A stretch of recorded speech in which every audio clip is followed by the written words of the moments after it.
In Syria, President Bashar al-Assad has appointed a new prime minister after dismissing the old cabinet in an attempt to ease the unrest in the country. Dozens have been killed in 2 weeks of fighting. The government blames outside influence for the unrest. Well, the situation has raised fears that further foreign military intervention could be on the cards. Let's discuss this with independent journalist James Corbett. He joins us live from Japan. Thanks for being with us this Sunday. Now, as this unrest continues, how concerned do you think the West is with the current situation? And is Syria, do you think, considered as important as Libya in terms of strategy?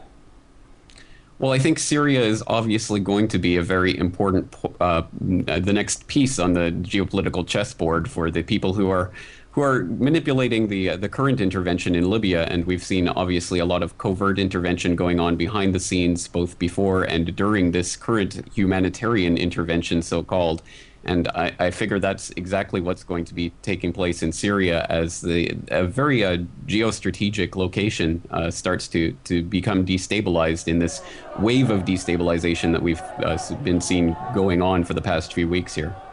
How far do you think it will go? Do you think we could possibly see the same kind of intervention, as we're seeing in Libya? Well, I think the precedent is being set right now with the Libyan case, and if they're able to get away with, I suppose, if the forces of Western imperialism are able to get away with this in Libya, then it's really just a question of implementing the same scheme in Syria. And we've seen how it can be done by fomenting and funding and training and arming and supplying the rebel forces in a country in a basically covert attempt to implement regime change. And I think something similar could be attempted in Syria. At this point, obviously, there's no indication that there's any type of military intervention that's likely to take place. But we've seen the rhetoric building up for a no-fly zone, exactly the way that the Libyan intervention was begun. Now, we've seen President Assad dissolving the government in an attempt to calm the situation. Do you think that that is going to work? I think it would be difficult for him to really rely on that.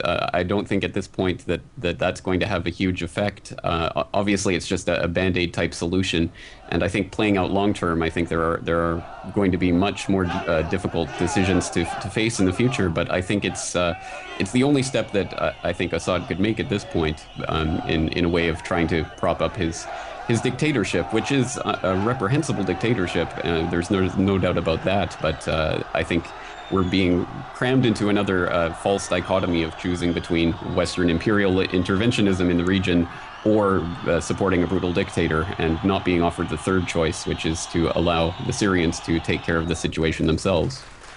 Well, you've touched on this a little bit, hinted at it. There is widespread speculation that there's a wider goal here, and that is to isolate Libya, perhaps Syria, and then perhaps Iran, and force a regime change there. Is that something that you suspect as well?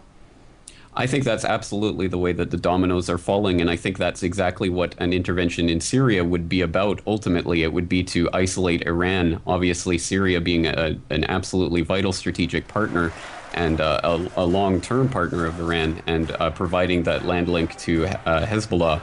And so it's absolutely a geostrategic location, and it's very strategic for Iran. So I would say that if Syria is the next country to fall under this imperialist intervention, I think that would definitely be the long-term goal, would be to isolate Iran, to hopefully eventually, in the imperialist eyes, to overthrow Ahmadinejad's regime, and then it would be a question of encircling China and Russia.